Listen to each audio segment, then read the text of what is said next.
Randy, somebody with a mask, sunglasses, and a hat, is trying to come up in here with presents. Merry Christmas. Hi, how are you? Good, good. Got gifts. Nothing funny. Nobody gets hurt. Pull it up. Sorry for the distress. Officers and sheriff's deputies arrived just 3 minutes later after the teller dialed 911. During that time, bank employees witnessed the suspect cross the street but never enter a vehicle. Guy walked around from the drive-thru and the tellers alerted me. He walked in, walked straight up and said to put everything in the bag, and then he said sorry for the distress. A bunch of cash fell and he just kept going and then he walked across the street. He had to have a car over there. Do we know an amount yet? 6,000. That's our emergency dispenser.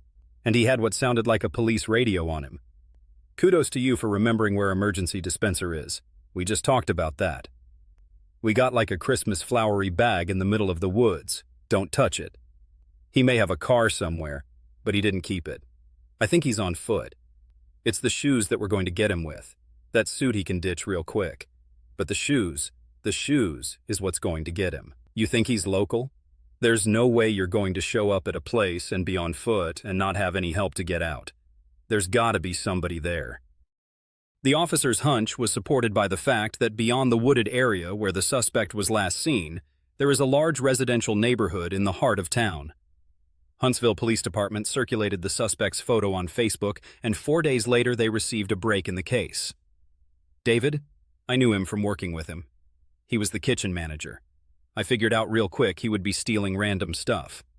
Then he robbed the college and came and told me about it. He brought up the bank robbery right away. Asked if I heard about it. I lied and said no, just to see what he'd say. One of the things he mentioned, how the robber came up to the bank, that's not in the description at all. That Santa Claus hat. He had bought a bunch for every worker years ago during the holidays.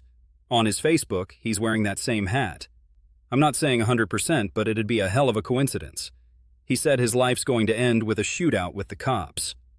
For nearly 3 hours, undercover sheriff's deputies surveilled David's home about a quarter-mile away from the bank. EMS. Hey, get EMS to our location. You're lucky you're still breathing. I got the gun off him. Ringo came up. I was in the window. He stepped up. I said get on the ground. He tried to get Ringo's gun, so he got hit in the face with a rifle a couple times. The suspect, identified as 36-year-old David Rodriguez, was transported to a hospital 40 minutes away due to his injuries. After being medically cleared, he was charged with 2 counts of robbery, 2 counts of aggravated assault against a peace officer, taking a weapon from an officer, and resisting arrest. Bail totaled just over to 1 million Cho. He was found guilty of taking a weapon from an officer and both counts of robbery. Sentenced to 15 years in prison. David went up for parole in 2025. Denied due to nature of offense and criminal history, including theft, burglary, and public intoxication. Next parole review, November 2028. If denied, he could be in prison until March 2038. David made the mistake of committing his crimes in a town with a diverse and extensive law enforcement presence, Huntsville, Texas, potentially the top and worst small town in America to rob a bank.